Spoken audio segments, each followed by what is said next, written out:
Tuombe. Almighty God, we beseech you to behold with your abundant favor and blessings as your servants whom you have been pleased to call to leadership positions in this republic.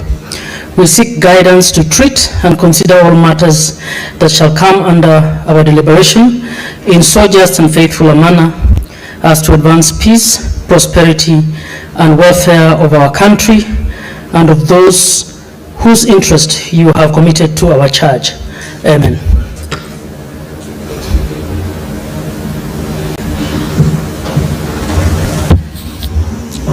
Clerk, do we have quorum? Sergeant Atam, please ring the bell for 5 minutes.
I can start. Honorable Senators, can we settle down? Clerk, you may read the orders.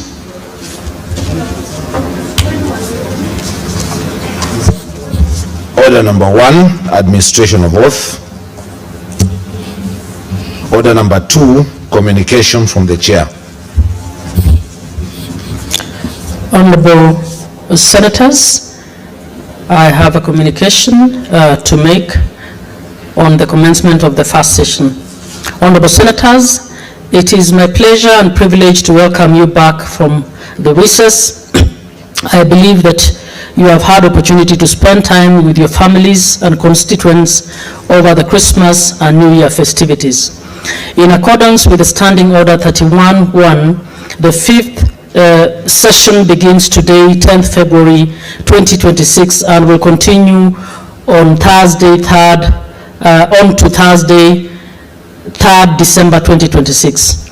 Very shortly, the Senate Business Committee, once constituted, will consider the calendar of the session, which will apportion the sitting days and recess in between the stated period. A notice of motion and motion on the proposed Senate calendar will be scheduled in the order paper thereafter for approval by the Senate. Honorable Senators, as we begin the fifth session, it is important to take stock of the activities and achievements in the fourth session. 5 Senate bills were considered by both houses and assented to by His Excellency the President. These bills are the Persons with Disabilities Bill, Senate Bills number 7 of 2023, the County Public Finance Laws Amendment Bill, Senate Bills number 39 of 2023, the County Government Additional Allocations Bill, Senate Bills number 1 of 2025, the County Government Additional Allocation number 2 Bill, Senate Bills number 8 of 2025, and the County Allocation Revenue Bill, Senate Bills number 9 of 2025. Additionally, 29 Senate bills were passed by the Senate and referred to the National Assembly and are at various stages of consideration in the National Assembly. A major hallmark of the business transacted in the fourth session was the consideration and subsequent approval of the fourth basis for revenue allocation among the county governments. This formula provided the framework for equitable distribution of nationally raised revenue and ensured that no county suffered a reduction in its allocation for subsequent allocations from the third basis. The fourth basis will be in force from financial year 2025-2026 to 2029-2030. Furthermore, the standing committees considered and concluded on 17 petitions and 1,026 statements, while 20 cabinet secretaries appeared before the Senate and responded to 93 questions. While this represents commendable progress, we must continue to build on these gains by maintaining the same level of diligence and commitment in the fifth session. I urge the offices of Senate majority and minority leaders to engage the National Assembly leadership with a view to expedite consideration of all the said bills by the National Assembly. As honorable senators are aware, in accordance with parliamentary practice, motions that were not concluded by the end of the fourth session have lapsed. In view of this, senators wishing to pursue motions will have to file them afresh.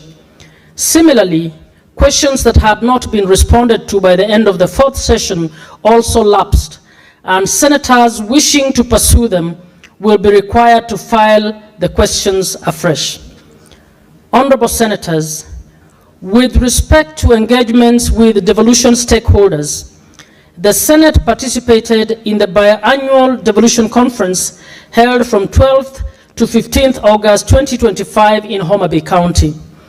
The participation of the Senate in this event reaffirmed the central role that the devolved governance structures play in expanding opportunities across the country and the need to enhance openness and accountability in the management of public affairs.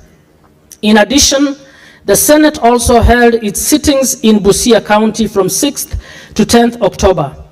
In line with Article 126(1) of the Constitution, Senate Mashinani, this event enhanced visibility, public engagement, and appreciation of the Senate's work at the grassroots level. The Senate Mashinani program continues to demonstrate that every part of our country deserves equal attention and opportunity by development. By engaging directly with the local leadership and communities, the Senate gains invaluable insights into the unique challenges and aspirations of the people. The lessons drawn from these engagements continue to shape the approach of the Senate in fulfilling its constitutional mandate.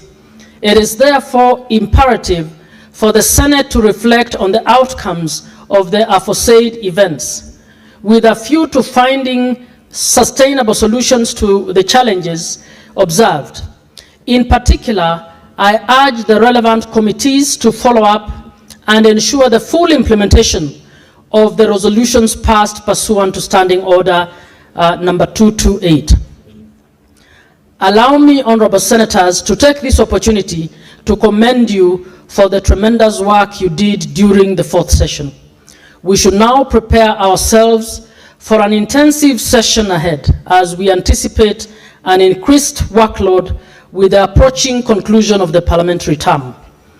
Honorable Senators, looking ahead and in accordance with Section 25 of the Public Finance Management Act, Parliament will shortly receive and consider the Budget Policy Statement 2026 and thereafter the Division of Revenue and County Allocation of Revenue Bills.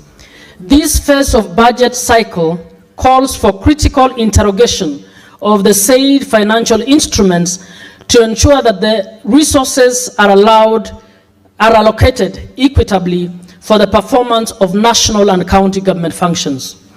Other legislative business before the Senate include 64 bills, of which 18 are at the committee, 42 are at the second reading, and 4 are awaiting first reading. 19 petitions are pending before the standing committees. The Senate will consider the reports thereon. 452 statements are also pending before standing committees. Honorable Senators, from the foregoing, you will appreciate that the fifth session begins with a heavy agenda. This requires that we individually and collectively redouble our efforts, whether in plenary or in committees, to conclude the business expeditiously. My office, together with the Senate leadership and the Secretariat, remain at your disposal to facilitate you in the effective discharge of your duties. Finally, as honorable senators have noted, the only business in today's order paper is the approval of senators to serve in the Senate Business Committee. In the event that the motion is approved, the newly constituted Senate Committee will meet at the rise of the Senate in Committee Room 4 to deliberate on and schedule the business for the rest of the week. I thank you and wish you a fruitful session.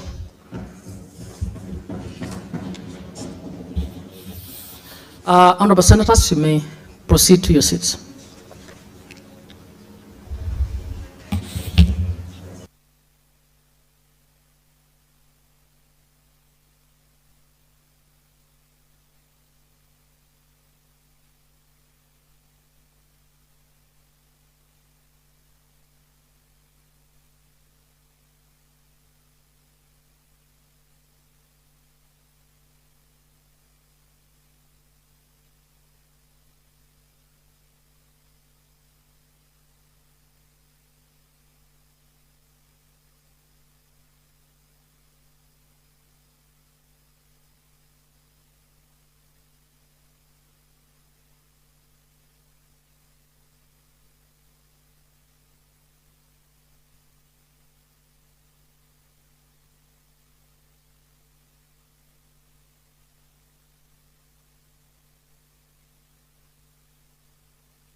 Senator for Kilifi, kindly take a seat.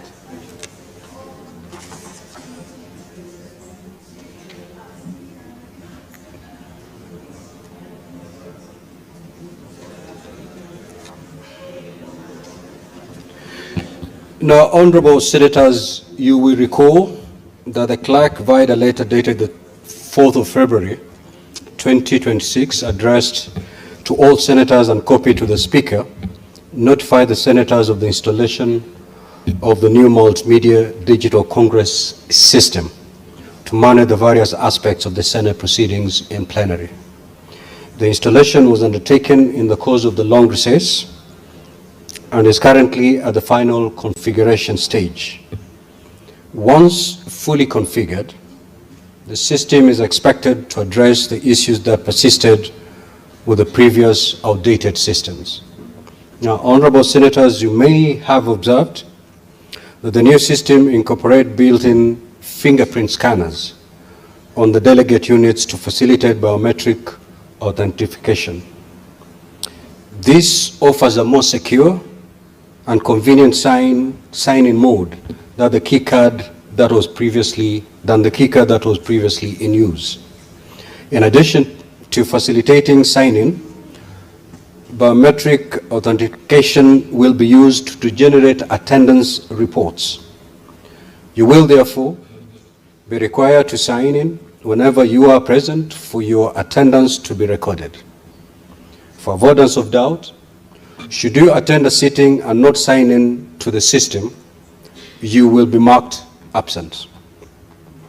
The Secretariat has made the necessary arrangements for registration of fingerprints after this sitting and for the remainder of this week to enable all senators to register before the default sign-in mode is set to biometrics on Tuesday, 17th of February 2026. In the meantime, keycards have been configured to enable sign-in. Now, honorable senators, in terms of basic operation of the system, several senators were earlier today taken through the user interface of the delegates units. Allow me to highlight the specific functionality relating to microphone control. Any senator wishing to speak to a matter may press the physical speaking button located on the right-hand side of the delegate unit, or the corresponding digital icon appearing at the bottom center of the touchscreen interface. Now, honorable senators, you may have noticed that the system as presently configured only incorporates the above speaking buttons and not an intervention button or icon. This issue will be resolved upon final configuration of the system. In the meantime, and for purposes of orderliness, I request that any senator wishing to rise on a point of order to draw my attention by raising their hand. The senator will thereafter be accorded the opportunity to speak in accordance with the provisions of our standing orders. I thank you. Next order, clerk.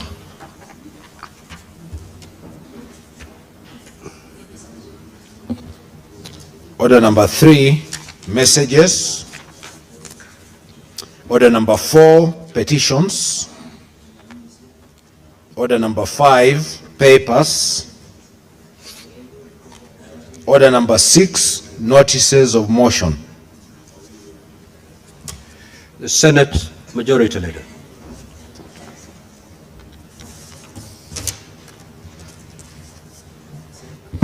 Thank you, Mr. Speaker. Sir, I beg to give notice of the following motion, that pursuant to Standing Order number 190 and 199(3) of the Senate approves the following senators nominated to serve in the Senate Business Committee for the 5th session, in addition to the Speaker of the Senate, who pursuant to Standing Order number 191 shall be the chairperson of the committee, the Senate Majority Leader, the Senate Minority Leader, the Senate Majority Whip, and the Senate Minority Whip. Senator Ali Roba, Senator Fatuma Dulo, Senator Wakili Sigei, Senator Mohamed Munyi Haji, Senator Veronica Maina, Senator Shakila Abdallah, and Senator Crystal Asige. I thank you. Next order. Order number 7, questions and statements. Order number 8, motion, approval of senators to serve in the Senate Business Committee. The Senate Majority Leader. Thank you, Mr. Speaker. I beg to move this motion, which is the approval of senators to now serve in the Senate Business Committee. Mr.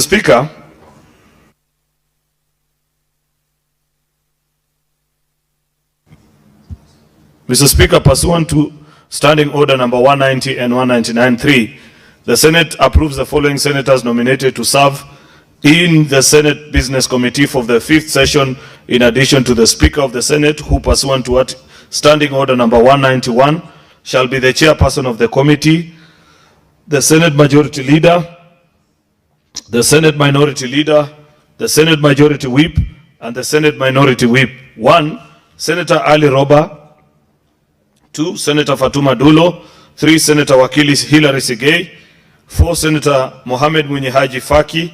5, Senator Veronica Maina. 6, Senator Shakila Abdallah. 7, Senator Crystal Asige. Mr. Speaker, this is a rather routine exercise. At the beginning of each session, we nominate our colleagues to serve in the Senate Business Committee, the committee that schedules business to be prosecuted before this House, Mr. Speaker. And I know this is actually specifically the only order of business today, as that very team, should our colleagues approve it this afternoon, Mr. Speaker, we'll have to retreat and then draw up business for the remainder of the session beginning today. But Mr. Speaker, allow me, while doing that, to I join you in welcoming colleagues who've come back re-energized and invigorated, ready to take on the responsibilities given to us. Second thing, Mr. Speaker, is to give my feedback on this system. While the tablets look very impressive, Mr. Speaker, I must register concern on the quality of the sound, Mr. Speaker. I don't know if I'm the only one, but I find the sound to be of a poor quality than what we previously had, Mr. Speaker. And the pictures also, Mr. Speaker, they look very, Mr. Speaker, I know I am dark, but but I had improved, Mr. Speaker. Life has been very fair, but now this is a different color. In fact, I cannot recognize Senator Wakoli, Mr. Speaker. I'm only seeing a bald head on top of a black thing, Mr. Speaker. So something also needs to be done on the quality of cameras that we are using, Mr. Speaker. So, Mr. Speaker, those are my quick comments on this matter. Lastly, Mr. Speaker, is to comment on a topical issue arising from a presser that I watched yesterday from Mombasa, where certain individuals arrogated themselves the responsibility of this House, which is a constitutional duty to summon any public servant, anybody who interacts with public funds, Mr. Speaker. We can summon them to this House at any time, at any period, day or night, Mr. Speaker, in the pursuit of justice for the people of this republic, Mr. Speaker. Therefore, I was taken aback listening to that presser. And in that presser, Mr. Speaker, there were members even who have served in this House and they know the procedures of this House. If you have a particular complaint about any individual, a particular committee, Mr. Speaker, there are procedures laid down, but you cannot be addressed from hotels in Mombasa, Mr. Speaker, by people who are purporting to be excellencies, yet there is nothing excellent in their conduct, Mr. Speaker. Mr. Speaker, I take great exception to being a member of the House that is now being castigated in public without, Mr. Speaker, due procedures being followed. What is the difference between what the Council of Governors is doing and the generalized accusations that are made about public servants in this country? I believe, Mr. Speaker, that if those governors had legitimate and valid concerns, Mr. Speaker, about any procedural issue in this House, Mr. Speaker, they know the right channel. They would have written to you, they would have written to other agencies, Mr. Speaker, but to issue threats of non-appearance, Mr. Speaker, that one is completely unacceptable, Mr. Speaker. In fact, Mr. Speaker, I want to urge any committee that was scheduled to interact with any governor on matters involving public funds, Mr. Speaker, to proceed with full speed, so that if they are in violation and they fail to appear, the law follows its course, Mr. Speaker. We have since amended the law, and we know what needs to happen when people don't honor summons of this House, Mr. Speaker. I don't want to speak for too long on that issue, but I felt, Mr. Speaker, that it was rather unfortunate. In fact, I've watched a clip of you, Mr. Speaker, this morning, and you've said something quite profound, that if as a governor you know there is nothing that you have done, Mr. Speaker, why are you accepting to be extorted, Mr. Speaker? If you know that you're clean, your interactions with public funds have been nothing other than what is expected of you as a county administrator, Mr. Speaker, then you just appear in the House and answer to questions. You don't need to lecture us and give us long stories. I thank you, Mr. Speaker. I beg to move and request the leader of minority, Senator Justice Retired Stewart Mazayo, to second this motion. I thank you.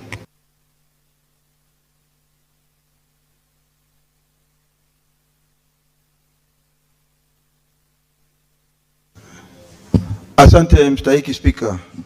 Mstahiki Spika, kwanza nataka kuunga mkono yote yaliyosemwa na kiongozi wa walio wengi. Mheshimiwa Spika,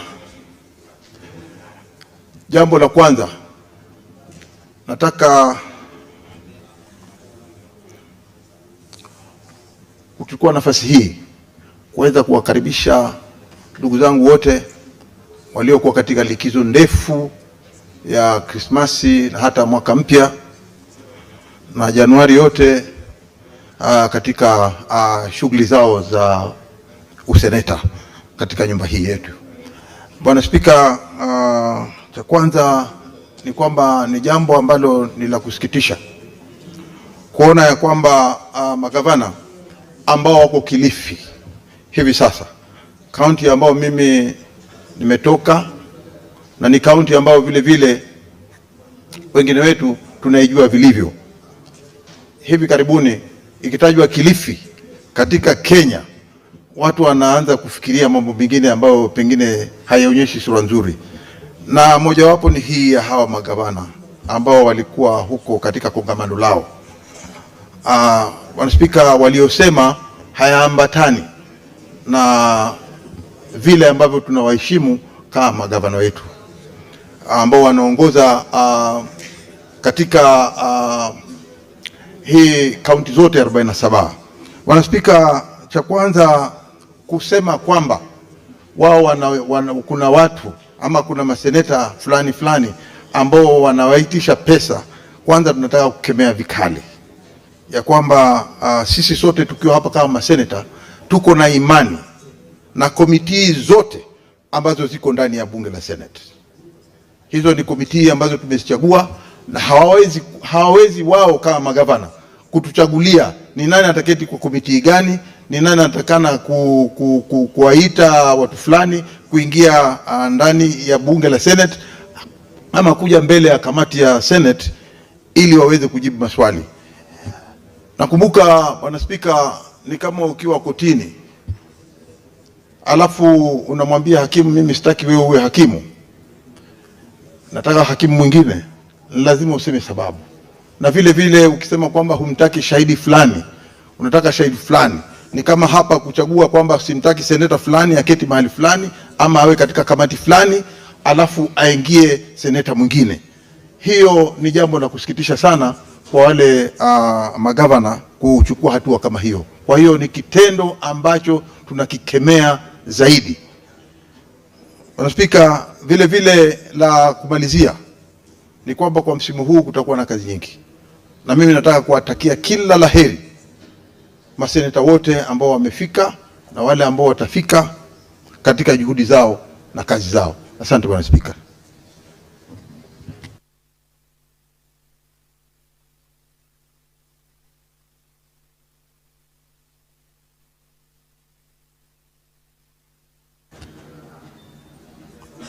Senator Mofaya, just take your seat, please. Take your seat. Now, honorable senators, I will now proceed to propose the question that pursuant to Standing Orders 190 and 199.3, the Senate approves the following senators nominated to serve in the Senate Business Committee for the 5th session, in addition to the Speaker of the Senate, who, pursuant to Standing Order 191, shall be the chairperson of the committee, the Senate Majority Leader, the Senate Minority Leader, the Senate Majority Whip, and the Senate Minority Whip. 1. Senator Ali Roba Ibrahim, EGH MP. Senator Fatuma Adan Dulo, CBS MP. Senator Wakili Hillary Kiprotich Sigei, CBS MP. Senator Mohammed Munyihaji Faki, CBS MP. Senator Veronica Maina, CBS MP. Senator Shakila Abdallah Mohammed, MP. Senator Crystal Kegehi Asige, MP. Now, honorable senators, this is a procedural motion. We need not spend a lot of time on it debating on the names of your colleagues. With your concurrence, I may proceed to put the question.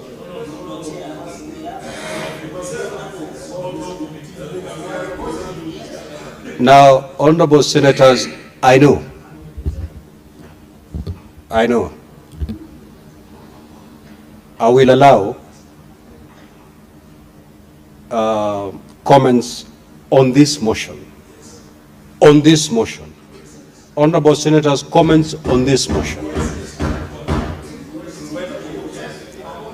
So, and if you try to be clever to circumvent that advice, I will rule you out of order. So I will allow maybe 4 from the minority side and 4 from the majority side, each speaking for not more than 3 minutes. Senator Fernandez.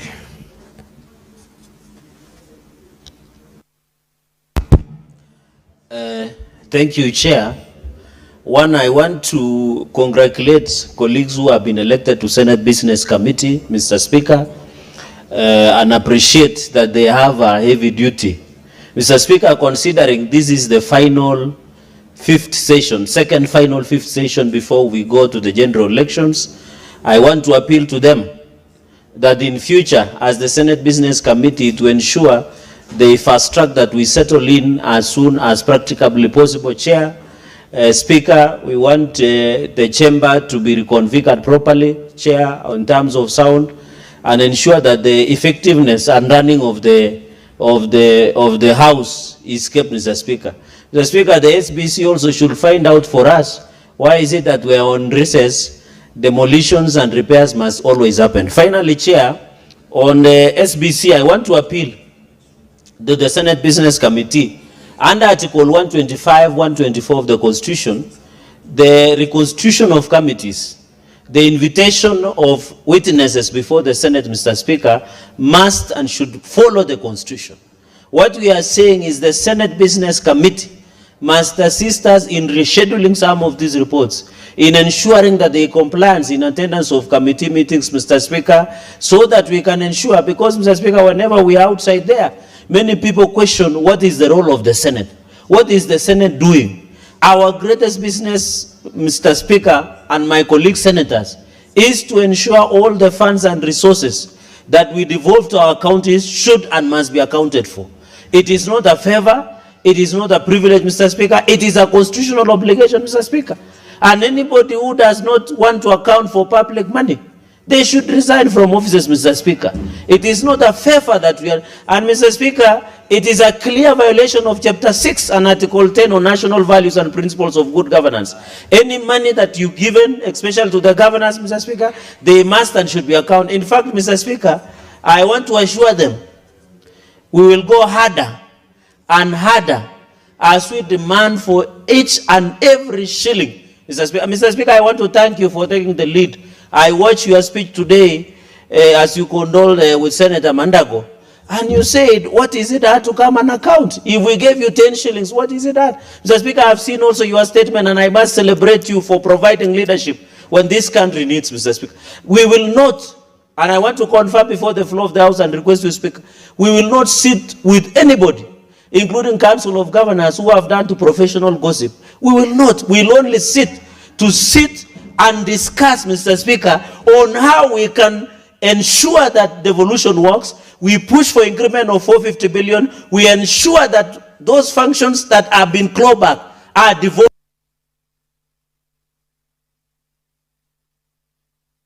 for Nairobi County.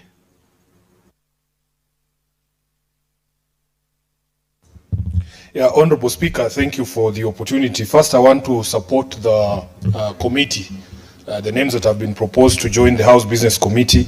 It is a committee that I have served on. I served on that committee for 2 sessions, and I know the critical role that it plays in scheduling business for this House. Honorable Speaker, the reason why we wanted you to allow us brief comments is so that the country knows how committees of this House are constituted. The committees of this House are put together by the House itself, not by busybodies sitting somewhere and saying Sifuna cannot be a member of the House Business Committee. Honorable Speaker, that mandate is securely the mandate of this House to determine which committees sits, who sits on which committees. I was taken aghast, Honorable Speaker, just like the majority leader and the others, to hear an entity that has no affiliation at all with the Senate. We are not an appendage of the Council of Governors, suggesting that we should reconstitute some of our committees. Honorable Speaker, I want to give this House background of all this drama that you are hearing. Honorable Speaker, we have a deadline of 31st of March as the Public Accounts Committee to consider all reports. We went to the extent of using resources for this House to publish a list and an invitation to all the county entities to come and appear before us so that they can account for the money that we gave them. Honorable Speaker, when people come before that committee, they are expected to be asked questions and they have to have the right answers. Would you believe it, Honorable Speaker? A county entity comes to the Senate Public Accounts Committee and tells us that the money we have given them for building industrial parks, somebody took 10 million from that kitty and went and held a border event. Then they say we are embarrassing them. Honorable Speaker, Bungoma County came to the Senate Public Accounts Committee and told us that there was somebody who took 4 million shillings to finance our Christmas tree lighting. Speaker, and we are expected to just paper over such issues. Another one came and told us they spent 5 million shillings in Vihiga County for housewarming after for the Speaker's house. And then they come and complain and say that we are embarrassing them, that we are harassing them. Honorable Speaker, we have had governors who have appeared before our committees, and they have shown up with respect. Nyandarua governor came to the committee the other day, and he said he had an engagement at 12. We release him early. We did so. Honorable Speaker, the governor of Narok was before us today. He has come with very meticulous paperwork. You can follow annexures. He tells you this is where that annexure is. These are the photos. Some people come to that committee, they don't even know their own documents. They run away from their documents. The governor of Tharaka Nithi brought documents to us, and when he was asked to read those documents, he said he had left his glasses at home and he could not read the documents because he was embarrassed. His own documents are embarrassing. So, Honorable Speaker, I want to thank you, and I want to thank the chair of the Public Accounts Committee for standing firm. And I have made this call this morning. Honorable Speaker, I have trust in all the 67 members of this House to... 2 minutes, Honorable Senator.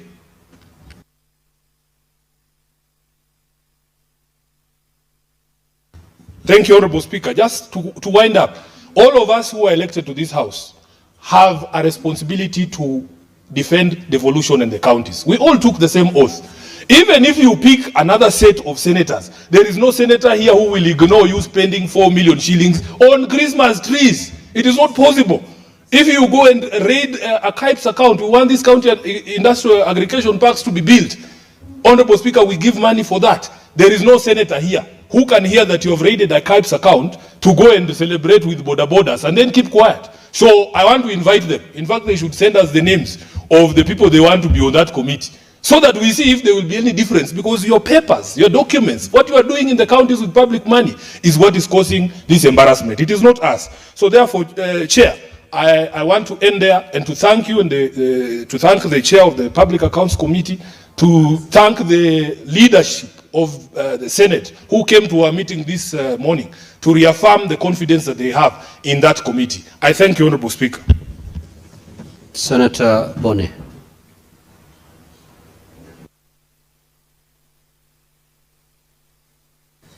Thank you, Mr. Speaker. Mr. Speaker, it's a privilege that we've come back a full house. and we want to thank God. Mr. Speaker, I'm supporting this motion, knowing that the colleagues who are there are up to it. But allow me, Mr. Speaker, through you to request to them, under your leadership, to expedite the people's agenda in that House Business Committee. I've been at home for 2 months, Mr. Speaker, non-stop.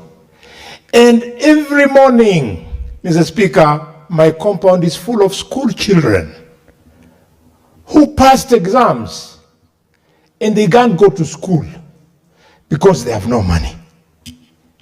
Mr. Speaker, that is a serious people's agenda, and when challenged, the ministry has told the country that almost 500 children, 500,000 children are not accounted for. Mr. Speaker, we cannot be proud of this country if us as leadership, we are not ensuring that our children are not progressing in school. That a statement was made from a responsible office, Mr. Speaker, that people should take their children to school even with the old uniform of the primary school or civilian uniform, is to assume that the only reason why they are not going to school is uniform. They're not going to school because they don't have money, Mr. Speaker. They don't go to school, Mr. Speaker, because they don't have books. They don't go to school, Mr. Speaker, for many reasons. We have to think about children of parents like what your parents were before you became who you are. We are messing our country. Mr. Speaker, while at home also, we were visited by a specter, Mr. Speaker, in quiet villages where there are no tear gases, where there are no police land cruisers. We are visited and shootings were taking place because they want to internally displace the people of Ikolomani because we sit on gold, Mr. Speaker. Mr. Speaker, they have gone further. They are proposing to construct a GSU camp in Ikolomani. I beg the government, you are now setting up the country for instability because of gold mining in Kakamega. The gold in Kakamega is several times more worth in terms of return than the oil in Turkana. The oil in Turkana will bring 142 billion shillings, but the gold in Ikolomani has been reported to be 685 billion shillings. Senator Boni, your time is up. I know we have come from a very long recess and we may be rusty. The rule on relevance. If you had your colleagues, they were addressing the motion as drafted. Your contribution, 90% of it, is irrelevant to this motion. So I don't think I need to give you an extra minute. Senator Wambua.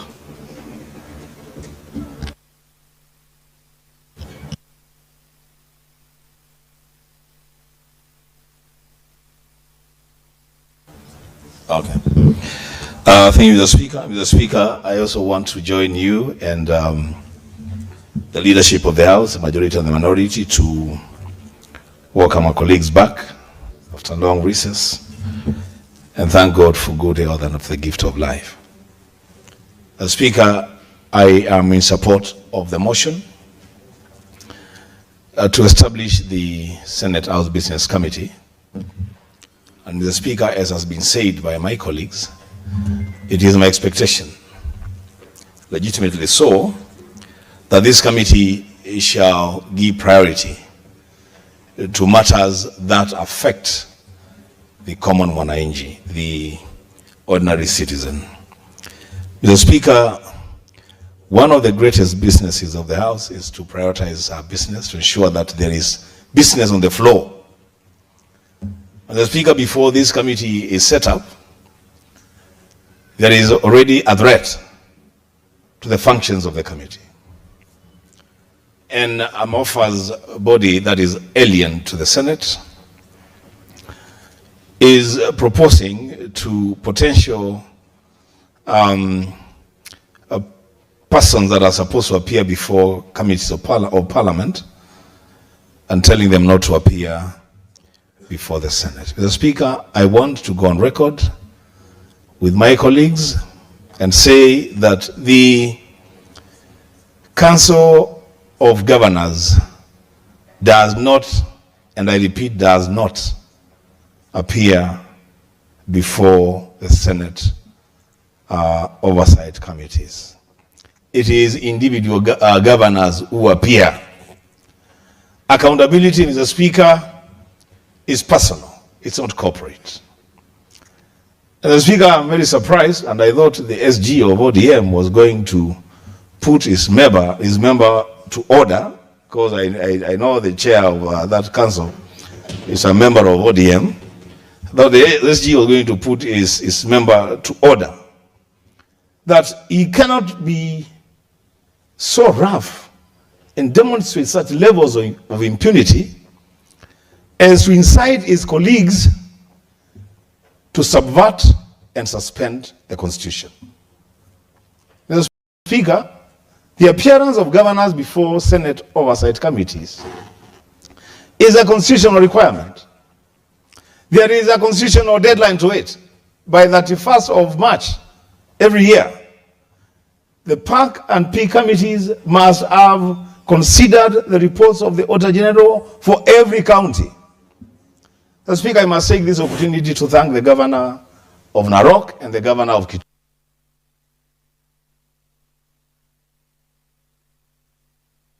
1 minute.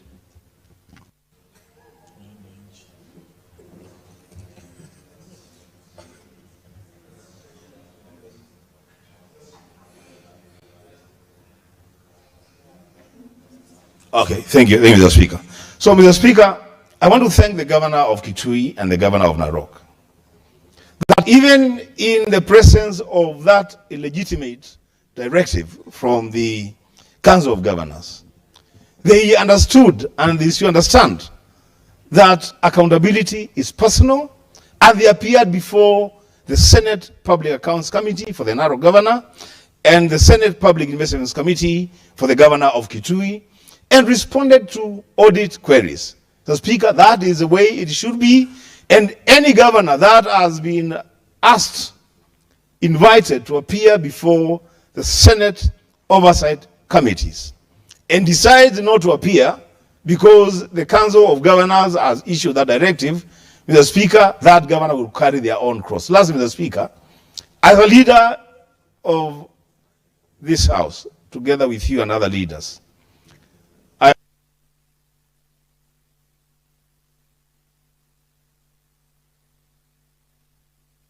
Senator Mungatana.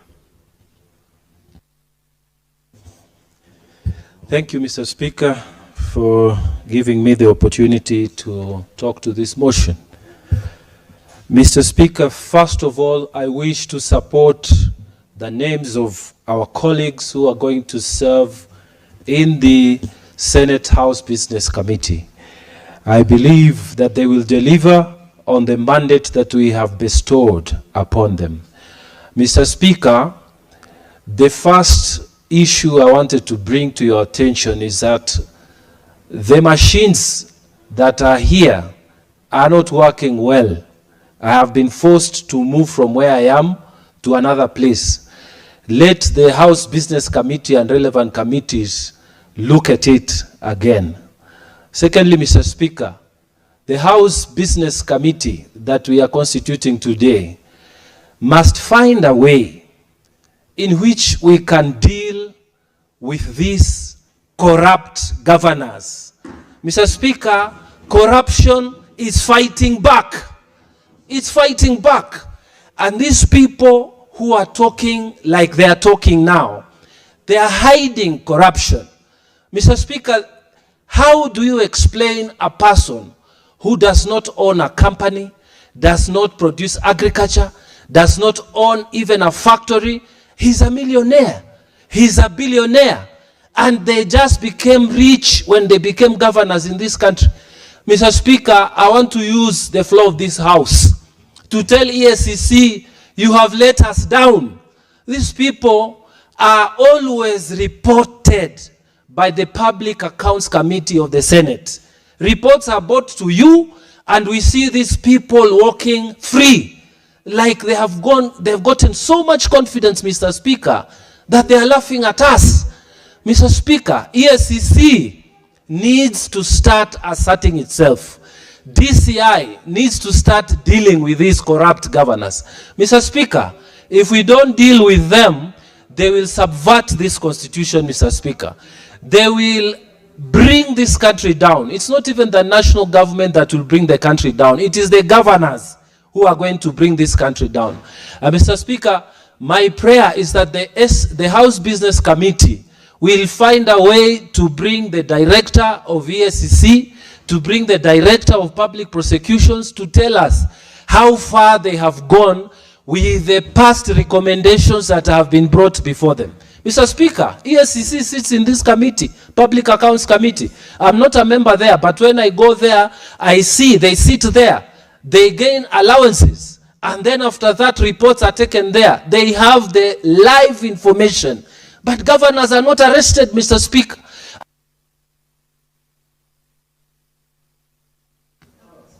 1 minute, Honorable Senator. Like this, Mr. Speaker. Yes, Mr. Speaker, when the Senator of Tana River is speaking, I'm not speaking as Danson Mungatana, Dr. Danson Mungatana of Tana River. I am speaking as an elected senator of the Republic of Kenya. When you are called before the Public Accounts Committee, you are not going there because these people are just people. These are office holders, and governors must stop thinking that they are small gods, Mr. Speaker. These are people who are elected, just like us. They were elected, in fact, in the same counties, like us. Why are they thinking they are small gods? Mr. Speaker, is it because they are called His Excellency? What happened to these people? Some of them were sitting in this house. Can you actually sit behind a statement that says you should not account for the money the Senate is sending to your account? Mr. Speaker, we must bring them to order, and I pray the House Business Committee will support.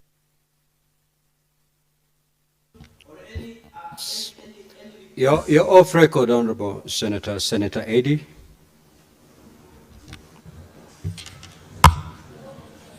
Mr. Speaker, I want to thank you for this opportunity, and I also want to thank you for the comment in the spirit that I've seen senators have started with here, where you indicated very well the non-adversarial relationship that should be between this House and the devolved units that we support as a House. From the onset, I want to actually support the motion in the House that these are some of the most important members of this House, men and women of valor, that I believe will do a good job in ensuring that this House works well for the people.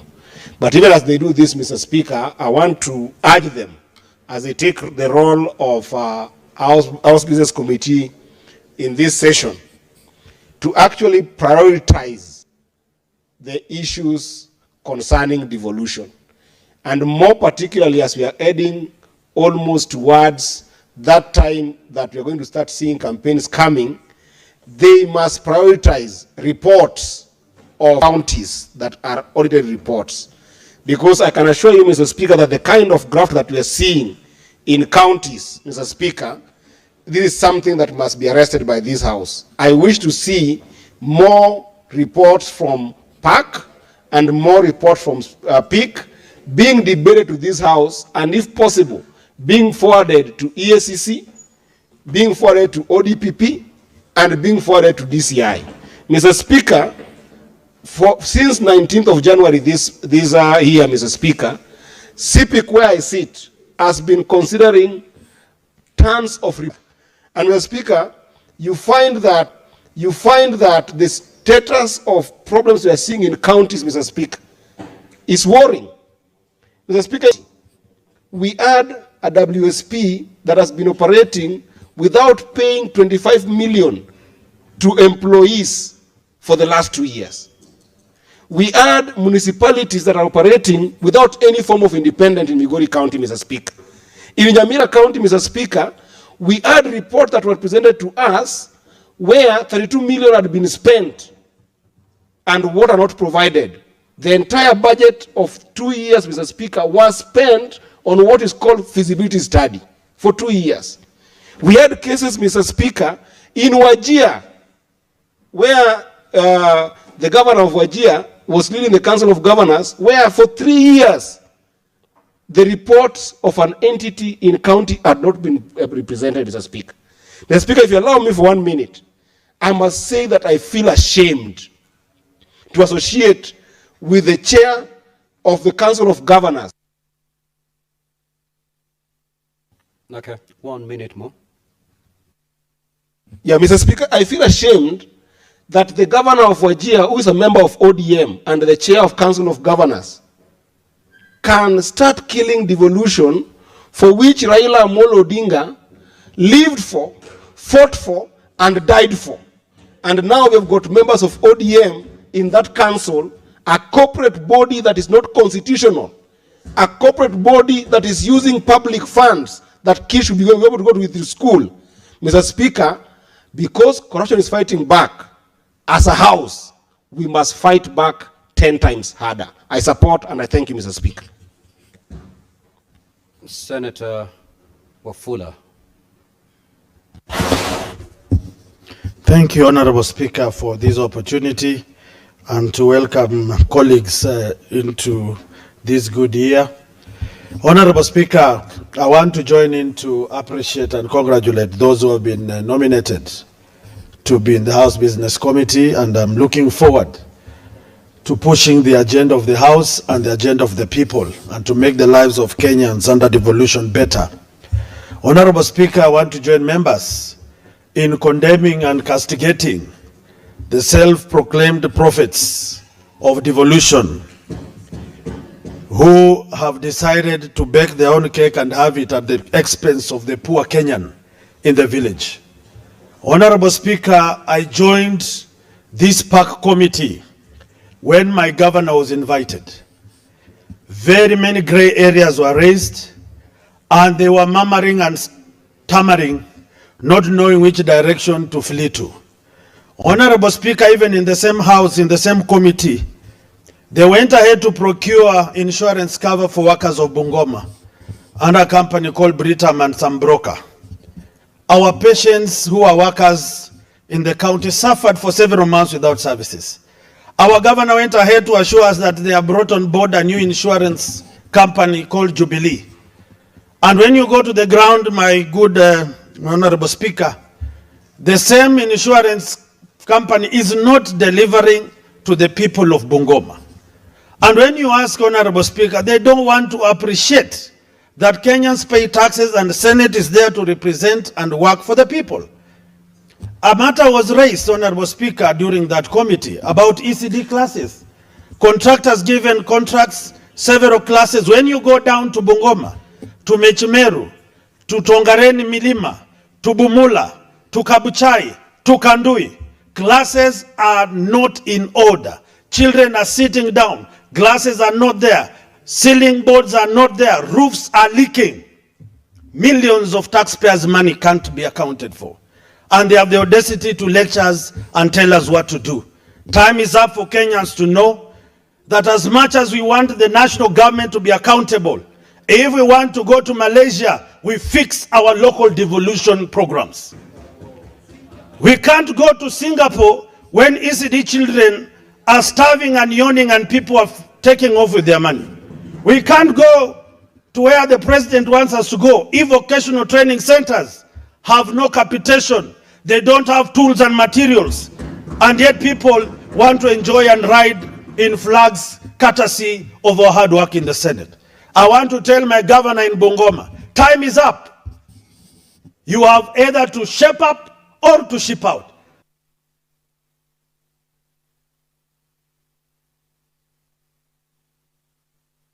Senator Osoti. Thank you, Mr. Speaker. Mr. Speaker, I quickly want to support the members who have been selected in this committee. They are competent, and I'm sure they are going to deliver as members of the committee. Mr. Speaker, you are aware that the two committees of Park and Peak have been working extremely hard for the last 1 month, some even doing 6 meetings a day, Mr. Speaker, trying to catch up with the deadline of 31st of March. I would wish, and I want to request you, Mr. Speaker, as the chair of the Senate Business Committee, to give the reports that are going to be generated from this engagement priority.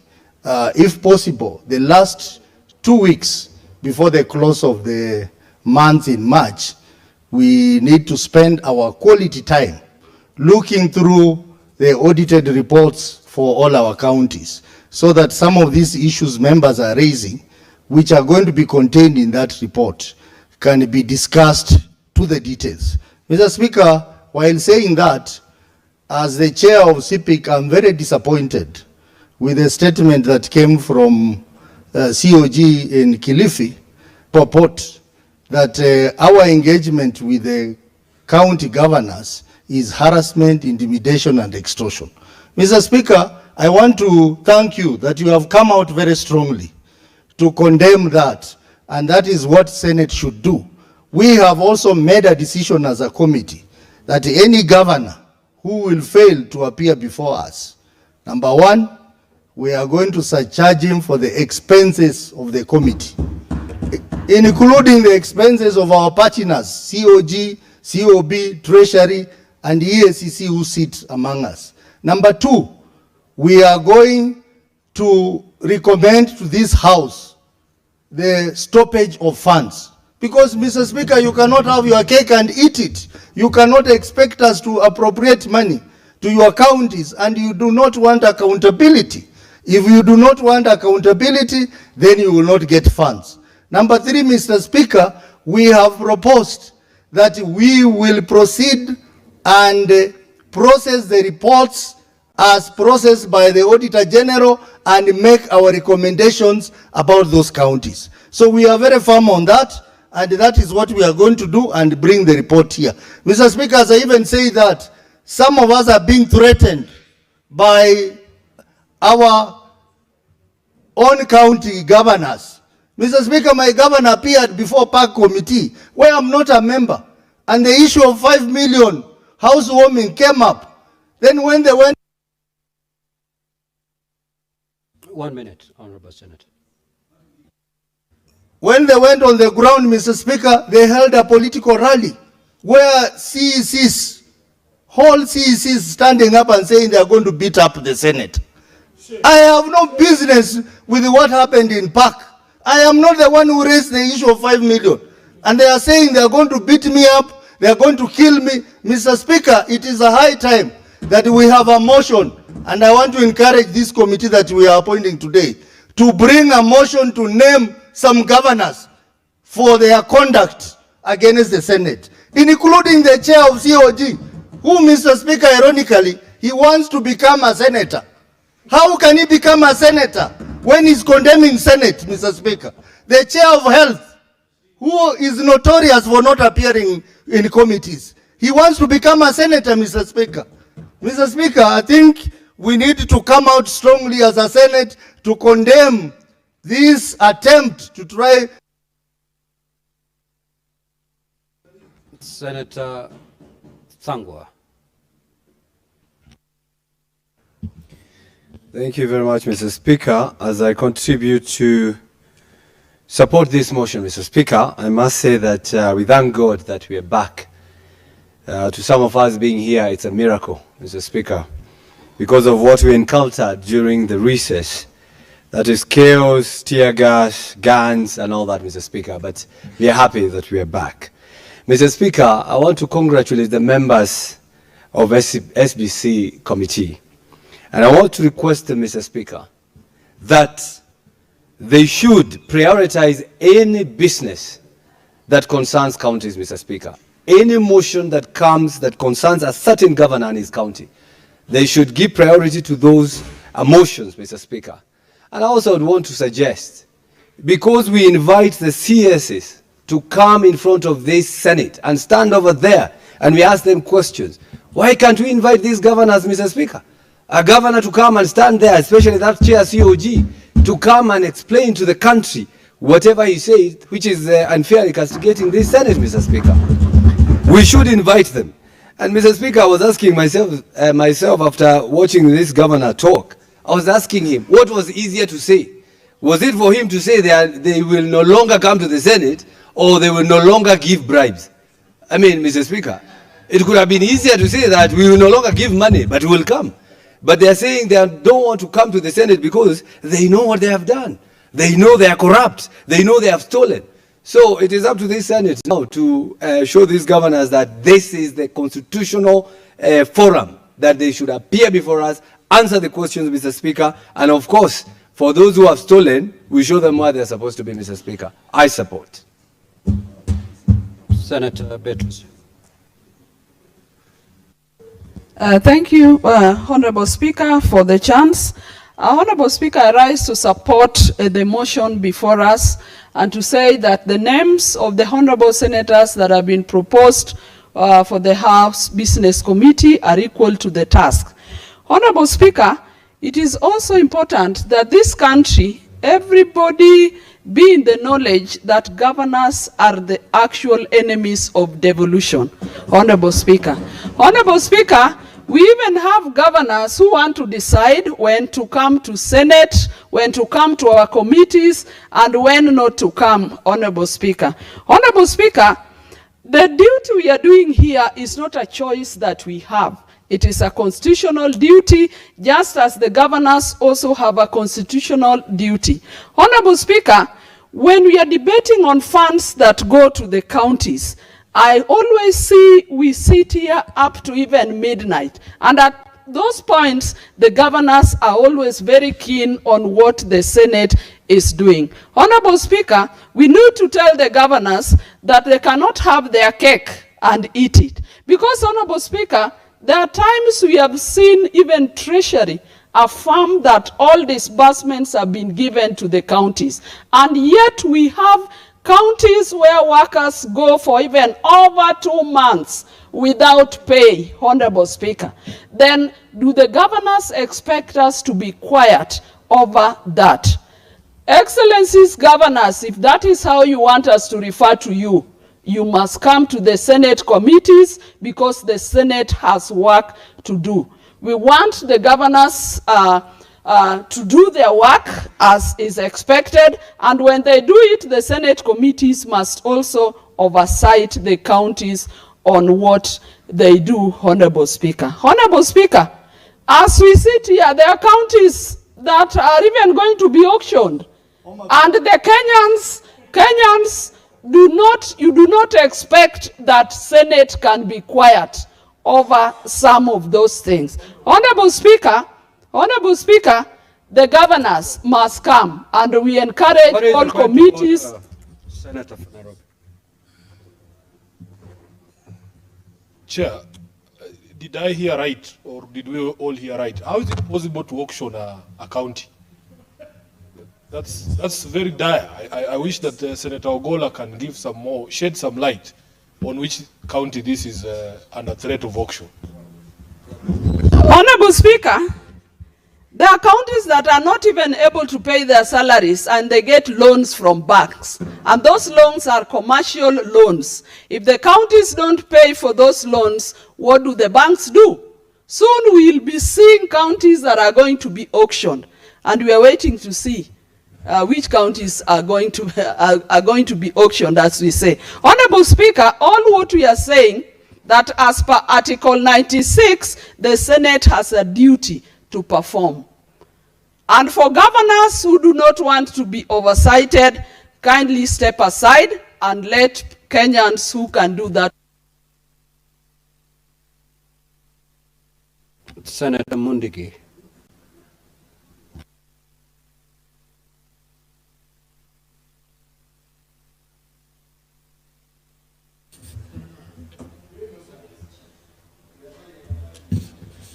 Asante Bwana Spika kwa kunipa nafasi niweze kuchangia mjadala ya wale watu wamechaguliwa, wale watakuwa tuongoza vile seneti hii itakuwa nafanya kazi kwa hii muhula ya kutoka siku ya leo. Ya pili Bwana Spika, mimi napinga governors wale walikutana juzi na kusema sisi hatufai kuwaita katika Senate. Kwa sababu Bwana Spika, juzi tu tukiongezea pesa usiku na mchana walikuwa nasema vile pesa ni kidogo, na wakati tumewapatia pesa wanavaa hiyo pesa iweze kufanya kazi masinani kwa sababu ya devolution. Na pia Bwana Spika, nakumbuka ile kazi wanaitwa na kamati zote ni kujibu maswali ambaye sisi yenyewe masenators tumewapatia pesa, na yule mtu ako pale auditor general ambaye mwenyewe anaenda anaangalia, anamwambia ni hii na hii, lete hii na hii, alafu anashindwa kujibu na ameandika barua. Kwa hiyo governors wote waweze kuwa wakiwa wanaitwa wakuje wajibu maswali, kwa sababu tunafanya kazi ya devolution. Na kama sisi tulipitisha, na pia nataka niwafahamishe pia CS mpaka siku ya Jumatano huwa anakuja kujibu. Sasa governors wale tumewatetea na pesa ya devolution ni wakina nani ambaye wanaweza kusia sisi Bwana Speaker tuweze kuwauliza maswali, na ile maswali imeonekana na auditor general. Kwa hivyo Bwana Speaker, mimi naunga mkono yangu ni kuomba tu kama kuna uwezo, kwa sababu kamati ya PAC iko na kazi nyingi ya kuangalia makaratasi na muda ni mdogo. Kama kuna uwezo Bwana Speaker, kama kuna vile inaweza fanywa ukute, kama kuna kuwa na kamati kama hizo, igawanywe kila kamati iwe kamati kama 4, ndio tuweze kuangalia kutoka juu mpaka chini, ndio tuweze kuangalia vile pesa yetu ya devolution inafanya kazi. Kwa sababu hata tukisema tunaenda Singapore ama pahali nyingine itakuwa ni ngumu, kwa sababu wale governors wako na sida zao. Pia nashtuka sana juu ya governor ambaye ni wadharakanithi kusimama na kusema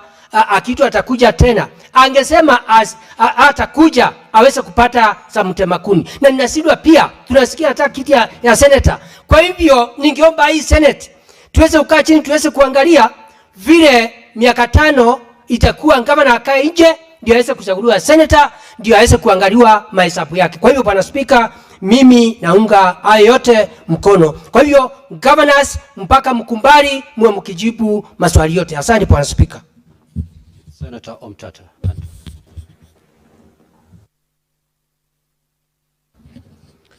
Mr. Speaker, sir, thank you for the opportunity to address this House. I stand to support this motion. I'm a bit disturbed by the kind of picture I'm reflecting out there. I look different on the screen from what I saw when I look into my mirrors. Whoever is responsible for that needs to shake up and fix that image. There's a very bad image of me. I've never seen anything like this. Mr. Speaker, sir, I support the motion, and I think the people who have been elected, who have been selected to the committee, are able to equal to the task. As for the question of the governors saying that they don't want to appear, I think it's a question of the rule of law. We are not going to allow the rule of the jungle to take over. The law, by law, they are required to appear. If they have got any issues, the law gives them remedies that they can pursue. And I would like to remind them that if you look at the pecking order, senators are very high up the pecking order from governors. So it's very painful for a junior fellow to say he's going to disobey, not to appear before somebody to whom he reports. So I would request that whoever has made that statement may have made it in error, and we retain that the law requires them to appear, and they will appear and explain themselves. Those with any grievances can look for reliefs within the same law. With those few remarks, Mr. Speaker, sir, I support the motion on the floor. Thank you. May the mover proceed to reply, if he is present. If not, then I'll proceed to put the question, honorable senators. Senator Munigi, kindly take your seat.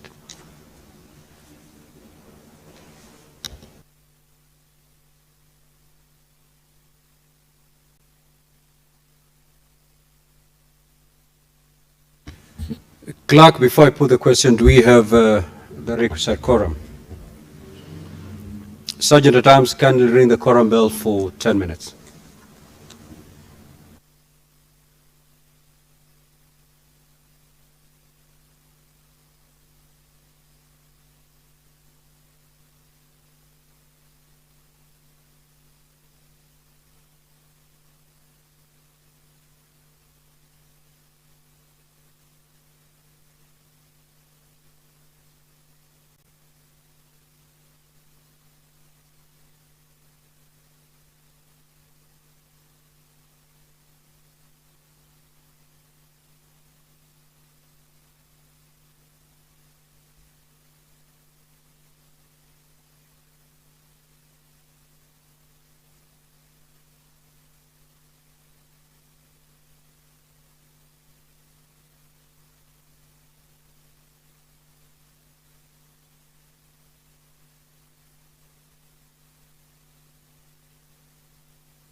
Clerk, do you have quorum?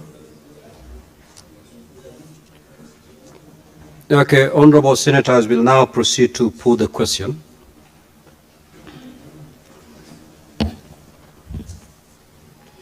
The pursuant to Standing Orders 190 and 199(3), the Senate approves the following senators nominated to serve in the Senate Business Committee for the 5th session, in addition to the Speaker of the Senate, who pursuant to Standing Order 191 shall be the chairperson of the committee, and the Senate Majority Leader, the Senate Minority Leader, the Senate Majority Whip, and the Senate Minority Whip, together with the following honorable senators.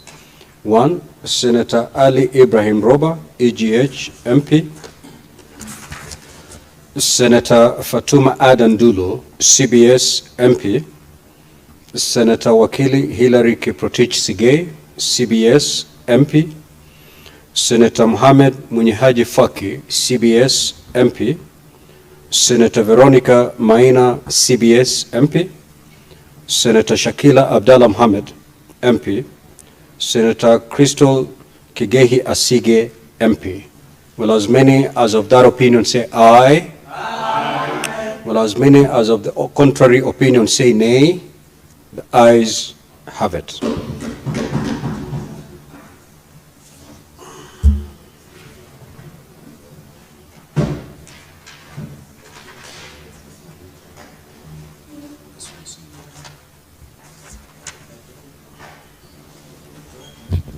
Now, Senator Rice.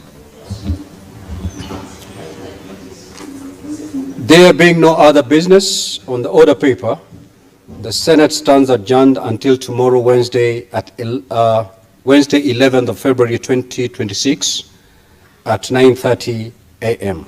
Thank you.